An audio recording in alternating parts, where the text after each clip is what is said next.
Okay, நம்ம இன்னைக்கு என்ன பார்க்க போறோம் அப்படின்னா இந்தியன் நேஷனல் காங்கிரஸ் சொல்ல போனா நேஷனல் மூவ்மெண்ட். என்னதுங்க? National movement, freedom struggle. என்ன பார்க்குறோங்க? Freedom struggle.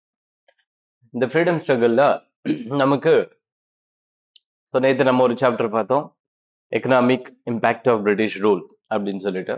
அந்த எக்கனாமிக் இம்பாக்ட் ஆஃப் பிரிட்டிஷ் ரூல்ல இந்தியாவில் எப்படி பிரிட்டிஷ் கிட்டத்தட்ட 200 இயர்ஸ் ரூல் பண்ணாங்க, அவங்களுடைய political economic policy, particularly exploitation policy. என்ன பாலிசி? Exploitation policy. அந்த எக்ஸ்பிளாய்டேஷன் பாலிசியில குறிப்பா பாத்தீங்கன்னா டி இண்டஸ்ட்ரியலைசேஷன். என்னதுங்க? Deindustrialisation, ruin of handicrafts and artisans, and exploitation of peasants through various revenue system, and also என்னதுங்க? free trade policy, and அதே மாதிரி அவங்களுடைய demolition of Indian industries. Okay, ஆமாவா இல்லையா? அதில் பார்த்தோம் இல்லையா? ஸோ இப்படி பிளான் பண்ணி அவங்க என்ன பண்றாங்க அப்படின்னா, இந்தியாவை பிரிட்டிஷோட இன்ட்ரெஸ்டுக்கு தகுந்த மாதிரி இந்தியன் எக்கானமிய கொலனியல் எக்கானமியா மாத்துறாங்க. என்ன எக்கானமியா மாத்துறாங்க? கொலனியல் எக்கானமியா. இன்னும் சொல்ல போனா இங்கிலாந்துல இண்டஸ்ட்ரியல் ரெவல்யூஷன் போய்கிட்டு இருக்கும்போது இங்கிலாந்துல என்ன டிமாண்ட் இருக்கோ அதுக்கு தகுந்த மாதிரி இந்தியாவை சேஞ்ச் பண்ணாங்க. யார் சேஞ்ச் பண்ணாங்க? பிரிட்டிஷ். ஓகே, இது அதனால என்ன ஆச்சுன்னா, in 1850 onwards, particularly 1850 onwards, a few intellectuals, particularly Dadabhai, Nauroji, and Ranade, and G. Subramania Iyer, and R. Siddharth, likewise. So these intelligence people exposed the true nature of British rule, particularly Dadabhai Nauroji. He wrote Poverty and British Rule in India. In that book, he exposed exploitation policy, particularly economic drain theory. என்ன theory? Economic drain theory. Okay, எப்படி British நம்மளை exploit பண்றாங்க அப்படின்றத அவர் சொன்னாரு. அதுக்கப்புறம் நிறைய பேர் சொல்ல ஆரம்பிச்சாங்க. அதுக்கப்புறம் இந்தியாவுடைய இந்த ruralisation, deindustrialisation, particularly the poverty, famine, scarcity, the backwardness of India, இது எல்லாத்துக்கு காரணம் பிரிட்டிஷ் அப்படின்ட்டு அந்த கான்சியஸ்னஸ் கிரியேட் ஆச்சு. என்ன கிரியேட் ஆச்சு? கான்சியஸ்னஸ் கிரியேட் ஆச்சு. அப்படி அந்த கான்சியஸ்னஸ் கிரியேட் ஆகும்போது அதுக்கப்புறம் அந்த எக்கனாமிக் ஃபேக்டர் இல்லையா, இந்த ஃபேக்டர்ஸ் எல்லாம் என்ன பண்ணுச்சுன்னா, இந்தியாவில் இருக்கக்கூடிய இன்டெலெக்சுவல்ஸ் எல்லாத்தையும் அது இன்டகிரேட் பண்ணுச்சு. அவங்களுக்குள்ள ஒரு காமன் கிரவுண்ட் கிரியேட் ஆச்சு. அதுக்கப்புறம் ஒவ்வொருத்தரும் சின்ன சின்ன மூவ்மெண்ட் ஸ்டார்ட் பண்ணாங்க. அதோட ஃபைனல் மூவ்மெண்டா வர்றதா என்னதுங்க? Indian National Congress. என்னதுங்க? Indian National Congress. ஓகே, இப்போ அந்த இந்தியன் நேஷனல் காங்கிரஸ் அது எப்படி இந்தியாவுக்கு இண்டிபெண்டன்ஸ் வாங்கி கொடுத்துச்சு அப்படின்றத பத்தி நம்ம பார்க்கலாம். புரியுதா? இந்தியன் நேஷனல் காங்கிரஸ் நம்ம 3 ஃபேஸஸா பிரிக்கலாம். நம்மளுடைய கன்வீனியன்ட்டுக்கு நம்ம 4 ஃபேஸா கூட பிரிக்கலாம், 3 ஃபேஸா பிரிக்கலாம், எப்படி வேணா பிரிக்கலாம். ஜென்ரலி 3 ஃபேஸஸா பிரிப்போம். 1885 டு எப்பங்க? 1885ல இருந்து 1905 வரைக்கும். எதுல இருந்து எது வரைக்கும்? 1885ல இருந்து இல்லையா, 1885ல இருந்து 1905 வரைக்கும் ஒரு ஃபேஸ். அது என்ன ஃபேஸ் சொல்லுவாங்கன்னா, மாடரேட் ஃபேஸ். என்ன phase? Moderate phase. Okay, and 1909 to and 1920 இந்த ஃபேஸ் என்ன சொல்லுவாங்கன்னா, எக்ஸ்ட்ரீமிஸ்ட் ஃபேஸ். அது மாடரேட்டர், இது என்னதுங்க? Extremist phase. Okay, and after 1920 onwards called Gandhian era. நேரா காந்தியன் எரா. ஓகே, இப்படி 3ஆ பிரிக்கலாம். ஓகே, moderate phase, extremist phase, and Gandhian phase. இதுல இன்னொருத்தவங்களும் இருக்காங்க, அவங்களையும் நம்ம சொல்லணும். யார் அதுன்னா? ரெவல்யூஷனரிஸ். யாருங்க? ரெவல்யூஷனரி. பகத்சிங் இந்த மாதிரிலாம் வராங்க இல்லையா, இந்த மாதிரி ரெவல்யூஷனரியும் இந்தியாவுடைய நேஷனல் ஃப்ரீடம் ஸ்ட்ரகிளுக்காக கண்ட்ரிபியூட் பண்ணியிருக்காங்க. அவங்க ஒரு செக்ஷன் ஆஃப் பீப்புள் சைட்ல அவங்களும் ரெவல்யூஷன் பண்ணிட்டு தான் இருக்காங்க. ஓகே, இப்படி 4 கைண்ட்ஸ் ஆஃப் பீப்புள் அவங்க என்ன பண்ணாங்க, இந்தியாவில் ஃபைட் பண்ணாங்க. ஒன்னு வந்து மாடரேட், ரெண்டாவது எக்ஸ்ட்ரீமிஸ்ட், மூணாவது Gandhi and his followers, and side by சைடா ரெவல்யூஷனரிஸ். சைட் பை சைடா யாருங்க, ரெவல்யூஷனரிஸ். ஓகே, இப்போ நம்ம காங்கிரஸ் பத்தி பாக்குறோம். அது ஃபர்ஸ்ட் ஃபேஸா இருக்கக்கூடிய மாடரேட் ஃபேஸ் பத்தி பாக்குறோம். என்ன ஃபேஸுங்க, மாடரேட். ஓகே, இந்த மாடரேட் ஃபேஸ் பத்தி பார்க்கும்போது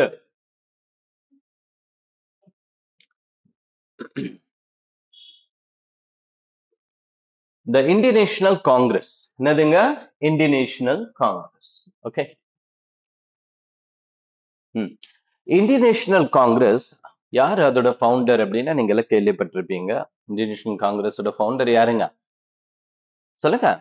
ஆலன் அக்டேவியன் அஹ்யூம். என்ன சொல்றாங்க, ஆலன் அக்டேவியன் அஹ்யூம் அப்படின்னு சொல்லுவாங்க. ஓகே, இந்த ஆலன் அக்டேவியன் அஹ்யூம் அப்படின்றவர் தான் வந்து இந்தியன் நேஷனல் காங்கிரஸ உருவாக்குனவரா சொல்றாங்க. ஓகே, யாருங்க, ஆலன் அக்டேவியன் அஹ்யூம். இவர் யாருன்னா ஒரு ரிட்டையர்ட் சிவில் சர்வெண்ட். யாருங்க, ரிட்டையர்ட் சிவில் சர்வெண்ட். ஓகே, ஒரு பிரிட்டிஷ் பர்சன், நாட் இந்தியன். புரிஞ்சதுங்களா, ஒரு பிரிட்டிஷ் பர்சன் தான் ஆரம்பிச்சார். ஓகே, புரியலையா? எப்போங்க, 1885ல. எப்போ, 1885. பட் 1885க்கு முன்னாடியே ஒரு 2 கான்ஃபரன்ஸ் நடக்கும். அதை நம்ம புக்ல படிப்போம். இந்தியன் நேஷனல் கான்ஃபரன்ஸ் அப்படின்னு சொல்லுவாங்க. என்ன சொல்லுவாங்க, இந்தியன் நேஷனல் கான்ஃபரன்ஸ். அந்த கான்ஃபரன்ஸோட செஷன் 2 செஷன் நடக்கும், 1883 அண்ட் 1885. புரியுதா நான் என்ன சொல்லிட்டு? Indian National Congress was founded in 1885. But அதுக்கு முன்னாடியே பாத்தீங்க அப்படின்னா இந்தியன் நேஷனல் கான்ஃபரன்ஸ் அப்படின்னு சொல்லிட்டு ஒரு ஆர்கனைசேஷன், நம்மளுடைய சுரேந்திரநாத் பானர்ஜி இவங்களால ஸ்டார்ட் பண்ணக்கூடிய ஒரு ஆர்கனைசேஷன். அவங்க ஒரு 2 கான்ஃபரன்ஸை வச்சிருப்பாங்க. அந்த 2 கான்ஃபரன்ஸ்ல படிச்சவங்க எல்லாம் இன்வைட் பண்ணி ஒரு ஆர்கனைசேஷன் ஸ்டார்ட் பண்ணியிருப்பாங்க. ஓகே, பட் 85ல காங்கிரஸ் ஸ்டார்ட் ஆயிடும். என்ன ஸ்டார்ட் ஆயிடும், காங்கிரஸ் ஸ்டார்ட் ஆயிடும். நம்ம அது என்னன்றது பார்க்கலாம். பட் இந்த காங்கிரஸ் ஃபவுண்ட் பண்ணது யாருன்னா ஆலன் அக்டேவியன் அஹ்யூம். ஒருவேளை ஒரு இந்தியன் ஃபார்ம் பண்ணியிருந்தா அதுக்கு பிரிட்டிஷ் விட்டுருப்பாங்களா அப்படின்னா விட்டுருக்க மாட்டாங்க. புரிஞ்சுதுங்களா? ஆனா இது ஃபார்ம் பண்ணது யாரு, ஆலன் அக்டேவியன் அஹ்யூம். இவர் என்ன சொல்றாங்க அப்படின்னா லார்ட் டஃப்ரின் சொல்லிதான் ஸ்டார்ட் பண்ணதாகவும் சொல்றாங்க. ஓகே, சரி வாங்க அது என்னன்றது சொல்றேன்.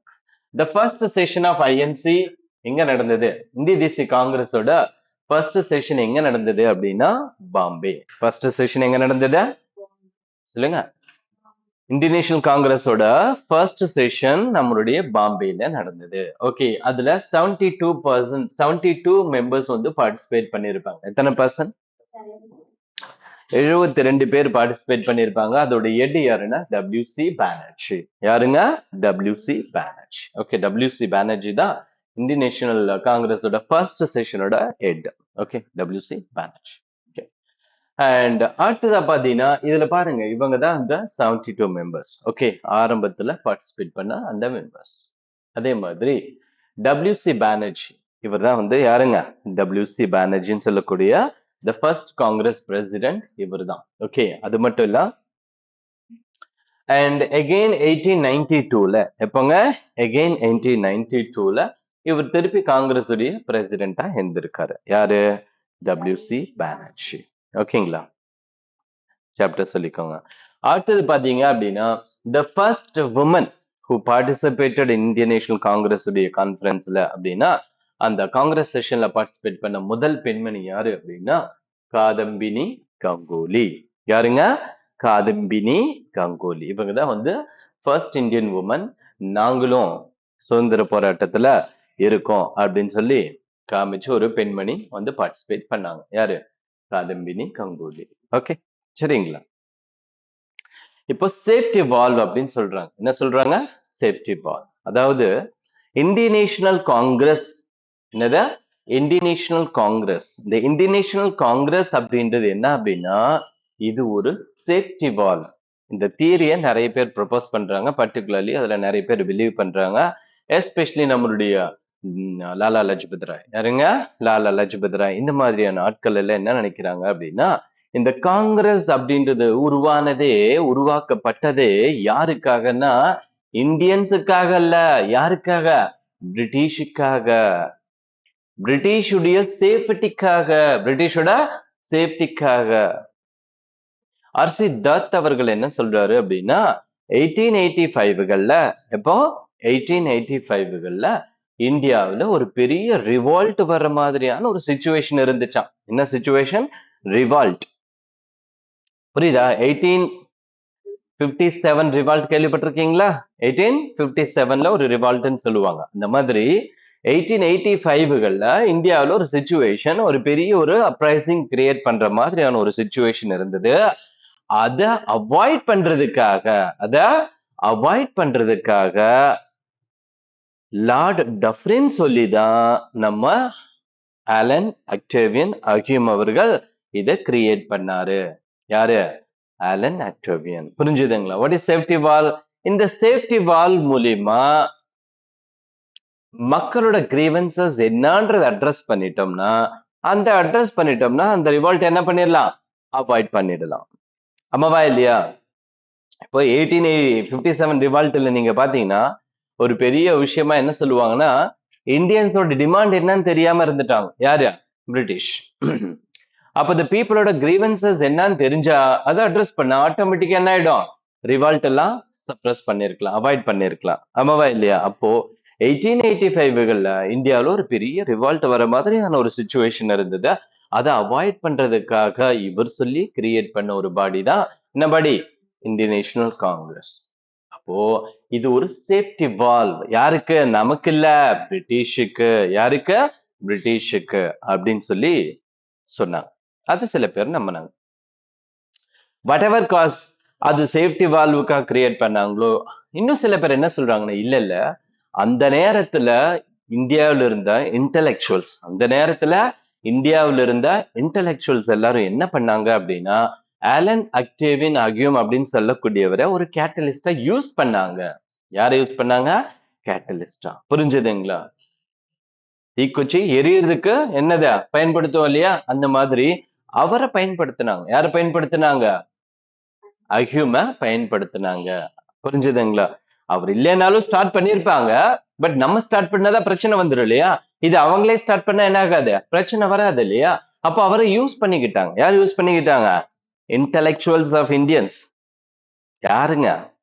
நம்ம இந்தியர்கள் அவரை யூஸ் பண்ணி இவங்க சொல்லி இவங்களுடைய இன்ஃபுளுன்ஸ்னால அவர் ஸ்டார்ட் பண்ணார் அப்படின்னு சொல்றவங்களும் இருக்காங்க. புரிஞ்சுதுங்களா? ஸோ வாட் எவர் ரீசன்னால அது ஃபார்ம் ஆச்சோ, அவர் சொல்லி ஃபார்ம் ஆச்சோ, இல்லை இவங்க ஃபார்ம் பண்ணாங்களோ, ஓகே. ஆனா அதுதான் லேட்டர் இயர்ஸ்ல நமக்கு இண்டிபெண்டன்ஸ் வாங்கி கொடுத்துச்சு. இதுதான் இந்தியன் நேஷனல் காங்கிரஸ். புரிஞ்சுதா? புரியலையா? Okay, fine. அடுத்தது பாருங்க. இப்ப இந்த இந்தியன் நேஷனல் காங்கிரஸோட ஃபர்ஸ்ட் ஃபேஸ் நான் உங்களுக்கு சொல்லியிருந்தேன். என்ன ஃபேஸ்னா மாடரேட் ஃபேஸ். என்ன ஃபேஸ்? Moderate phase. அதை புக்கில் இன்னும் டீட்டெயிலா பார்க்கலாம். அதுக்கு முன்னாடி இந்த மாடரேட்ன்றவங்க யாரு சார்னா, இவங்க லிபரல்ஸ். யாருங்க? லிபரல்ஸ். ரொம்ப தாராளமாக எண்ணம் கொண்டவர்கள். ஓகே, லிபரல் பாலிசியில அவங்க ஃபெய்த் இருக்கிறவங்க. Not extremist, not a fundamentalist. Okay, இவங்க லிபரலிஸ்ட். ஓகே, இவங்க டெமோக்ரஸி, பார்லிமெண்டரி ஃபார்ம், இந்த மாதிரி ரூல் ஆஃப் லா இதை ரெஸ்பெக்ட் பண்றவங்க. இதை ரெஸ்பெக்ட் பண்றவங்க ரூல் ஆஃப் லாவை ரெஸ்பெக்ட் பண்றவங்க. அப்ப லாவை ரெஸ்பெக்ட் பண்ணக்கூடிய இந்த லிபரல்ஸ் இவங்களுடைய வே ஆஃப் ஸ்ட்ரகிள் எப்படி இருக்குன்னா கான்ஸ்டிடியூஷனல் அஜிடேஷன் அப்படின்னு சொல்லுவாங்க. என்ன சொல்லுவாங்க? Constitutional agitation. சட்ட ரீதியான போராட்டம். என்ன போராட்டம்? சட்ட ரீதியான போராட்டம். புரிஞ்சுதுங்களா? அப்படின்னா என்ன அப்படின்னா, இப்போ அவங்களோட டிமாண்ட்ஸ் ஏதாவது இருந்தது அப்படின்னா அவங்க வந்து ஒரு சார்ட்டரை எழுதி அதை கொண்டு போய் கவர்மெண்ட்டுக்கு சொல்லுவாங்க. அதை விட்டுட்டு சும்மா சண்டையெல்லாம் போட்டுக்கிட்டு இருக்க மாட்டாங்க. புரிஞ்சதா புரியலையா? ஆமாவா இல்லையா? அது எக்ஸ்ட்ரீமிஸ்ட் ரொம்ப அக்ரெசிவா போராடுவாங்க. ஆனா இவங்க என்ன பண்ண மாட்டாங்க? அக்ரெசிவா எல்லாம் போராட மாட்டாங்க. முதல்ல அவங்க என்ன நினைச்சாங்க அப்படின்னா, நம்ம எழுதி கொண்டு போய் கொடுத்தா கண்டிப்பா அவங்க அட்ரஸ் பண்ணுவாங்க அப்படின்னு நினைச்சாங்க. யார் நினைச்சாங்க? மாடரேட்ஸ். இன்னும் சொல்லப்போனா ஆரம்பத்தில் இருக்கக்கூடிய மாடரேட்ஸ் பிரிட்டிஷோட ஆட்சி நமக்கு வேணும் அப்படின்னு நினைச்சாங்க. புரிஞ்சதுங்களா? இந்தியாவை மாடர்னைஸ் பண்ணணும்னா யார் வேணும்? பிரிட்டிஷ். ஓகே, ஆமாவா இல்லையா? சோ அதுல வரக்கூடிய சில முக்கியமான லீடர்ஸ் அதுதான் நம்ம பார்க்க போறோம். தாதாபாய் நவ்ரோஜி. யாருங்க? தாதாபாய் நவ்ரோஜி. நீங்க இண்டிவிஜுவலா தாதாபாய் நவ்ரோஜி நீங்க பாத்தீங்க அப்படின்னா, இண்டிவிஜுவலா தாதாபாய் நவ்ரோஜி அண்ட் ஆல்சோ என்னதுங்க, the grand old man of India. நேற்று தான் நம்ம பார்த்தோம். என்னதுங்க? The grand old man of India. அப்படிப்பட்ட தாதாபாய் நவ்ரோஜி நீங்க பாத்தீங்க அப்படின்னா, இவர் இந்தியன் நேஷனல் காங்கிரஸ்ல 3 டைம்ஸ் வந்து பிரசிடென்டா இருந்திருக்கார். 1906 ஆகட்டும், ஓகே. அதே மாதிரி ஈவன் பிரிட்டிஷ் பார்லிமெண்ட், இவ என்னதுங்க? பிரிட்டிஷ் பார்லிமெண்ட் இருக்கு இல்லையா, பிரிட்டிஷ் பார்லிமெண்ட்டுக்குமே அவர் எலெக்ட் ஆயிருக்காரு. யாரு? தாதாபாய் நவ்ரோஜ். அது மட்டும் இல்ல, ரொம்ப முக்கியமா அவர் ஒரு புக் எழுதினாரு, poverty and unBritish rule in India. அந்த புக்ல தான் பிரிட்டிஷுடைய எக்ஸ்பிளாய்டேஷன் பாலிசிய அவர் எக்ஸ்போஸ் பண்ணாரு. அதே மாதிரி பாத்தீங்க அப்படின்னா இன் 1866களில் ஈஸ்ட் இந்தியா அசோசியேஷன் அப்படின்னு ஒண்ணு ஸ்டார்ட் பண்ணாரு. என்ன ஸ்டார்ட் பண்றாரு? ஈஸ்ட் இந்தியா அசோசியேஷன் அப்படின்னு ஒரு பொலிட்டிக்கல் ஆர்கனைசேஷன் ஸ்டார்ட் பண்ணாரு. புரிஞ்சுதா? யாரு? தாதாபாய் நவ்ரோஜ். இப்படி அதே மாதிரி நம்ம நாட்டோட நேஷனல் இன்கம் முதல்ல கால்குலேட் பண்ணி சொன்னவரும் யாருதான்? தாதாபாய் நவ்ரோஜி.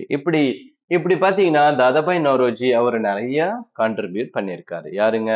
தாதாபாய் நவ்ரோஜ். அதே மாதிரி காங்கிரஸ்ல இருக்கக்கூடிய மாடரேட் லீடர்ஸ்ல இன்னொரு லீடர் யாரு அப்படின்னு பாத்தீங்கன்னா சுரேந்திரநாத் பானர்ஜி. என்ன பானர்ஜி? சுரேந்திரநாத் பானர்ஜி. இந்த சுரேந்திரநாத் பானர்ஜிக்கு இன்னொரு பேர் கூட இருக்கு, ராஷ்டிர குரு. என்ன Guru? Rashtra Guru. Okay. Surendranath Banerjee the founder of Indian National Association அப்படின்னு சொல்லுவாங்க. இந்தியன் நேஷனல் அசோசியேஷன், அதாவது நம்மளுடைய தாதாபாய் நவ்ரோஜி அவர்கள் எப்படி ஈஸ்ட் இந்தியா அசோசியேஷன் ஸ்டார்ட் பண்ணாரோ அதே மாதிரி இவர் ஒரு பொலிட்டிக்கல் ஆர்கனைசேஷன் ஸ்டார்ட் பண்ணியிருக்காரு. அதுக்கு பேரு Indian National Association. Okay.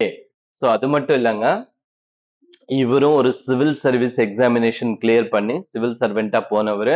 Because of racial டிஸ்கிரிமினேஷனால அவரோட போஸ்டிங்க ரிசைன் பண்ணிட்டு வெளியே வந்தார். புரிஞ்சதுங்களா? யாரு? யாருங்க? சுரேந்திரநாத் பானர்ஜி. அதே மாதிரி பெங்காலி அப்படின்னு ஒரு பத்திரிகையை நடத்தினார். என்ன பத்திரிக்கை? பெங்காலி அப்படின்னு ஒரு பத்திரிகை நடத்தினார். இன்னும் சொல்ல போனா பிரஸ் ஃப்ரீடத்துக்கு. எதுக்காக? Press freedom. அந்த பிரஸ் ஃப்ரீடத்துக்காக குரல் கொடுத்து முதல்ல பிரிசனுக்கு போனவர் யாருன்னா யாருதான்? பட் முதல்ல குரல் கொடுத்தவர் இவர் கிடையாது. அது வந்து நம்ம ராஜாராம் மோகன் ராய். ஆனா ஃபர்ஸ்ட் பிரசிடனுக்கு போனவர் யாருன்னா சுரேந்திரநாத் பானர்ஜி. யாருங்க? சுரேந்திரநாத் பானர்ஜி. ஓகே. இப்படி சுரேந்திரநாத் பானர்ஜி அவர்கள் ஒரு பெரிய ஒரு மாடரேட் லீடரா இருந்தார். என்ன லீடரா இருந்தாரு? மாடரேட் லீடரா இருந்தார். ஓகே. அதே மாதிரி இன்னொரு லீடர் யாரு அப்படின்னா கோகலே. யாருங்க? கோகலே. கோபால கிருஷ்ணா கோகலே அப்படின்னு சொல்லுவாங்க. ஓகே. இந்த கோபால கிருஷ்ண கோகலே அவர்களுக்கு பாத்தீங்க அப்படின்னா நம்மளுடைய காந்திஜியோட பொலிட்டிக்கல் குரு. யாரோட பொலிட்டிக்கல் குரு? காந்திஜியோட இந்தியாவில் இருக்கக்கூடிய பொலிட்டிக்கல் குரு யாருன்னா கோபால கிருஷ்ணா கோகலே. ஓகே. இன் 1905ல எப்போங்க? 1905ல அவர் ஒரு அசோசியேஷன் ஸ்டார்ட் பண்றாரு. அதுக்கு பேரு சர்வெண்ட்ஸ் ஆஃப் இந்தியா சொசைட்டி. என்ன society? Servants of India society. Okay. So இப்படி பல விஷயங்களை பண்ணார். யாரு? நம்ம கோபாலகிருஷ்ண கோகலே. ஓகே. இப்ப இவ்வளவு நேரம் நான் சொன்னவங்க யாரு அப்படின்னா மாடரேட்ஸ். யாருங்க?